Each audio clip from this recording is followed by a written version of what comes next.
warahmatullahi wabarakatuh. Om Swastiastu, Namo Buddhaya, salam kebajikan. Perkenalkan, nama saya Muhammad Rizky dari Fakultas Hukum Universitas Muhammadiyah Riau dari kelas 4 A2 dengan NIM 230701172. Hari ini saya akan membahas tentang penegakan hukum oleh Satuan Tugas Penertiban Kawasan Hutan Tesonilo.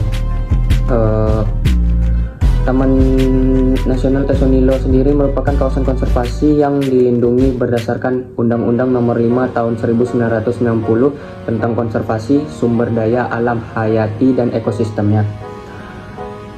Penegakan hukum sendiri di kawasan TNTN sangat penting untuk menjaga kelestarian flora, fauna, dan ekosistem hutan yang menjadi habitat berbagai spesies langka, termasuk harimau Sumatera.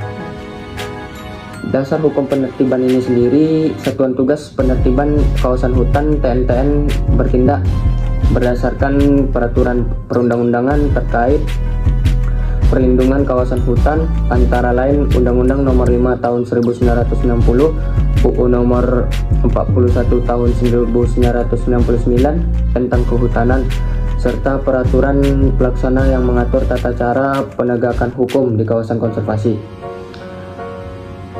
Penegakan hukum harus berbasis prinsip legalitas dan prosedur yang adil.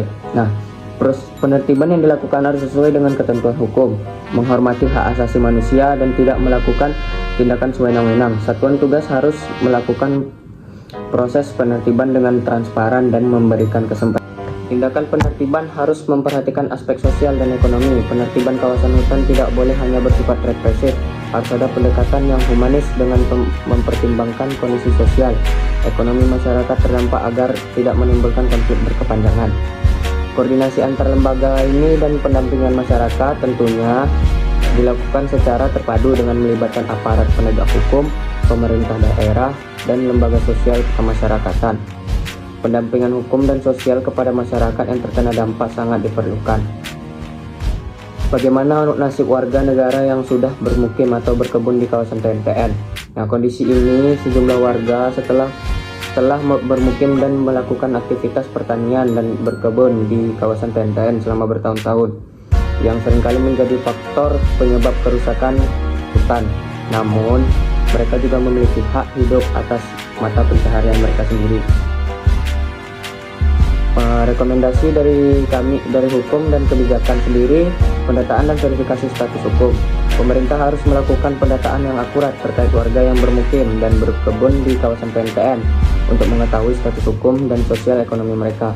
Yang kedua, program relokasi dan rehabilitasi. Jika lokasi tersebut benar-benar harus dilindungi sebagai kawasan konservasi, maka perlu disiapkan program relokasi yang layak dan berkeadilan dengan memberikan lahan pengganti, pelatihan keterampilan, dan bantuan sosial agar warga dapat beradaptasi di tempat baru.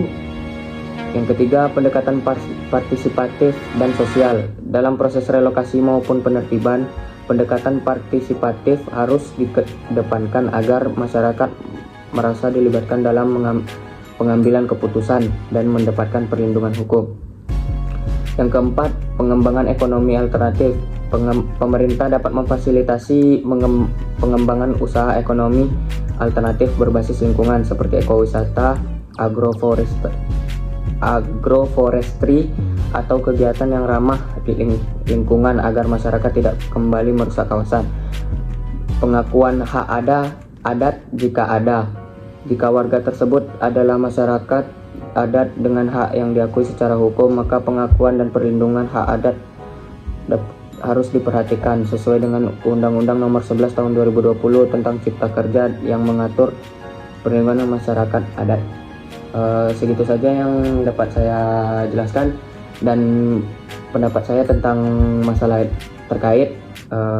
Maka saya tutup video ini dengan Assalamualaikum warahmatullahi wabarakatuh.